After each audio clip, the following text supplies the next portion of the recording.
আসসালামু আলাইকুম, সবাই কেমন আছেন? আশা করি ভালো আছেন। আমি অনেক ভালো আছি, আলহামদুলিল্লাহ। আমি আছি রুম ইতালি। আজকে একটা বিষয়ে কথা বলবো। আমার একটা ভাই কমেন্ট করছে যে ভাই আমি বাংলাদেশ থেকে ইতালিতে যাওয়ার পর ইতালিয়ান মেয়েকে বিয়ে করবো, সারা জীবন ওখানে থাকবো, আমি আর বাংলাদেশে আসতে চাচ্ছি না।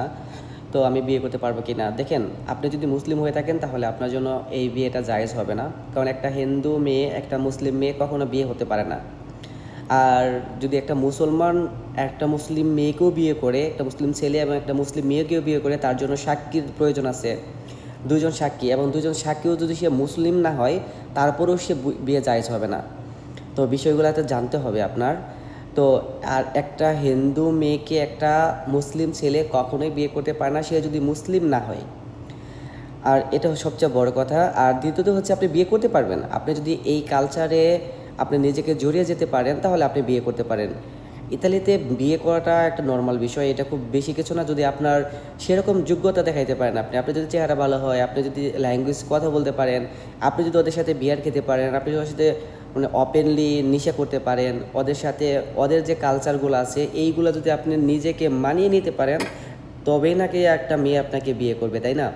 আর আপনি যদি এগুলো না মানাতে পারেন তাহলে তো একটা মেয়ে আপনাকে কখনোই বিয়ে করবে না। আর এই জন্য আপনার সময় প্রয়োজন।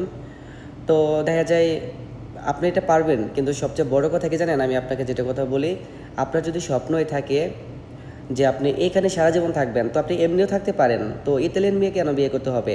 আমাদের বাংলাদেশেও মেয়ে কি ইতালিয়ান মেয়েদের থেকে কম? আপনি ভালো করে একটা বাংলাদেশি একটা মেয়েকে সুন্দর করে সাজিয়ে রাখেন, সুন্দর করে তাকে ভালো ড্রেস পরে তারপর হচ্ছে ভালোভাবে রাখেন, দেখেন যে আপনি ইতালিয়ান মেয়েদের চেয়েও ওদেরকে অনেক সুন্দর লাগবে। আর বিশেষ করে হচ্ছে আমরা বাংলাদেশি, তো আমাদের মানে বাংলাদেশি মেয়েদের প্রতি অনেক বেশি আকর্ষণ হয়, জাস্ট অন্য কোনো মেয়েদেরকে না। আপনি হয়তো না দেখা কিংবা মনের আবেগে বলতেছেন, যখন আপনি আসবেন ওদের ওদের সাথে মিশবেন দেখবেন, তখন আপনার নিজেকেই মনে হবে যে না, আমাদের বাংলাদেশি মেয়েই অনেক বেস্ট আমাদের জন্য।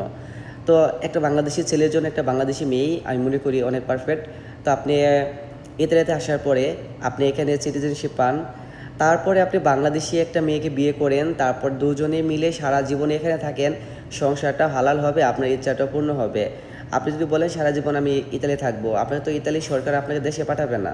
তো আপনি ফ্যামিলি নিয়ে এখানে থাকতে পারেন। তো আশা করি বুঝতে পারছেন। ধন্যবাদ। দোয়া রইল ভাই আপনার জন্য।